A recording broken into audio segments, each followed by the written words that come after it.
In Matthew chapter 5, Jesus teaches his famous Sermon on the Mount. And throughout the sermon, he sort of draws a distinction between a disciple, a follower of Jesus, and a hypocrite. That's what we're going to talk about in this video. Disciple versus hypocrite. Which one are you? Now, the word hypocrite actually comes from a Greek word, and Jesus, of course, grew up in that kind of a society and culture. And the Greek word was a word for a stage actor. So a hypocrite was someone who wore a mask. And so all these years later, when we use that word hypocrite, we're talking about someone who fakes it, who's phony, who thinks one thing or likes to project one thing, but really behind the mask is a completely different person. And that's a phony hypocrite. And on the other side of that is this authentic follower of Jesus, this authentic disciple, this authentic Christian. And there are three things that you need to know about the difference between these hypocrites and disciples. Number one, the outward actions. Okay, so here's the thing. On the outside, it's hard to tell whether you're a disciple or a hypocrite, because actually, outwardly, both disciples and hypocrites should try to do the right thing, right? I mean, a hypocrite is someone who on the outside is doing all these things for show, but a disciple, a true, genuine disciple, should on the outside be doing things not for show, but for the sake of God and for his purposes. But see, a lot of Christians wrongly think, well, listen, a hypocrite is someone who, wants to fake it until he makes it and pretends. And so, hey, I'm going to be real and I'm going to be authentic. And what a lot of times Christians can tend to talk themselves into is being a real jerk or not being an authentic follower of God because they don't want to be hypocritical, right? So they recognize that they're not perfect, but what they do is they give up trying to honor God altogether, and that's wrong. A disciple, just like a hypocrite on the outside, should look like they're honoring God. Look at what Jesus said. So if you ignore the least commandment and teach others to do the same, you will be called the least in the kingdom of heaven. But anyone who obeys God's laws and teaches them will be called great in the kingdom of heaven. And he said this, but I warn you, unless your righteousness is better than the righteousness of the teachers of religious law and the Pharisees, you will never enter the kingdom of heaven. So Jesus is making a call to his disciples. He said, if you want to be a follower of me, I don't want you to just be super authentic and not at all care about what you do on the outside. Like a lot of Christians today, we sort of use grace as a license to sin.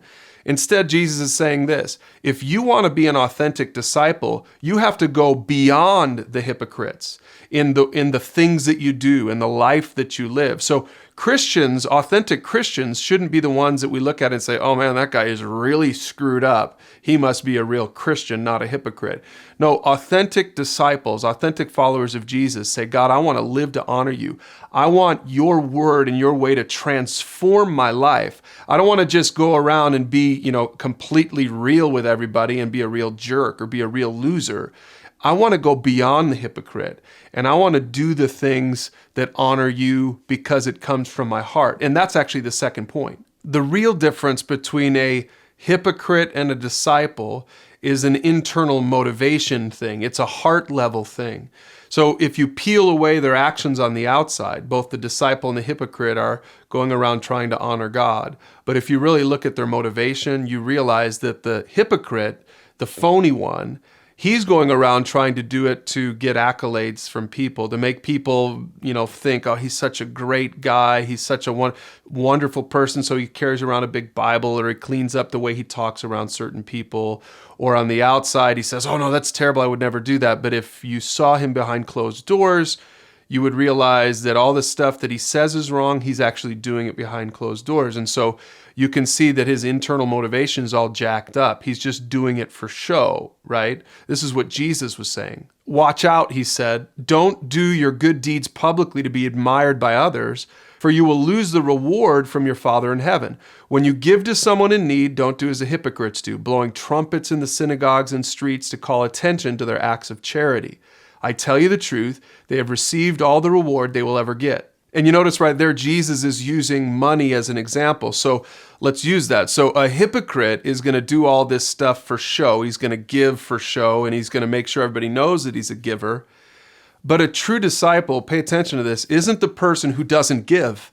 A true disciple is someone who gives generously to the kingdom of God.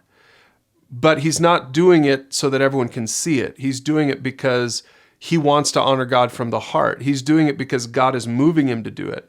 So again, the internal motivation is different between a hypocrite and a true disciple. And again, in your own life, think about this. Which one are you? Are you doing the good things that you do? Is your true motivation just to be seen by men and praised by men? Or do you recognize that you're following God, God can see everything that you do, and you genuinely want to honor him with your life? That's the internal motivation of a true disciple. And the third thing that Jesus helps us to understand is the environmental effect of a disciple versus a hypocrite. A hypocrite goes around judging other people and really embedding himself deeper into his own sin. Jesus said, "And why worry about the speck in your friend's eye, you hypocrite, when you have a log in your own? How can you think of saying to your friend, 'Let me help you get rid of that speck in your eye,' when you can't see past the log in your own eye? Hypocrite," Jesus said. "First, get rid of the log in your own eye, then you will see well enough to deal with the speck in your friend's eye." So a hypocrite ends up creating a toxic environment because you're not really being helpful. You yourself are embedded in sin, and you can't even help someone else because of your own sin. And so the environment that a hypocrite creates is a toxic environment. On the flip side, a true disciple, because a true disciple recognizes that he or she is saved by the grace of God. A true disciple isn't perfect, but a true disciple is forgiven and recognizes that that forgiveness needs to extend. So a true disciple is not judgmental or anything like that. And so as a result, a disciple can help the people in his or her environment rather than being toxic to it. This is what Paul meant when he said, "Dear brothers and sisters, if another believer is overcome by some sin, you who are godly should gently and humbly help that person back onto the right path, and be careful not to fall into the same temptation yourself.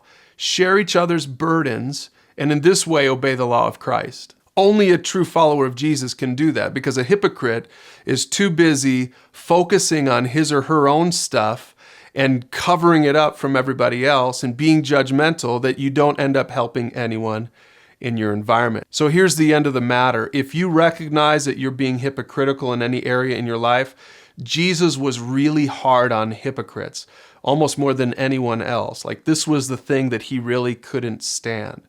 So if you see hypocrisy in your own heart, confess it, deal with it, and move forward and start being a real, true, authentic disciple of Jesus.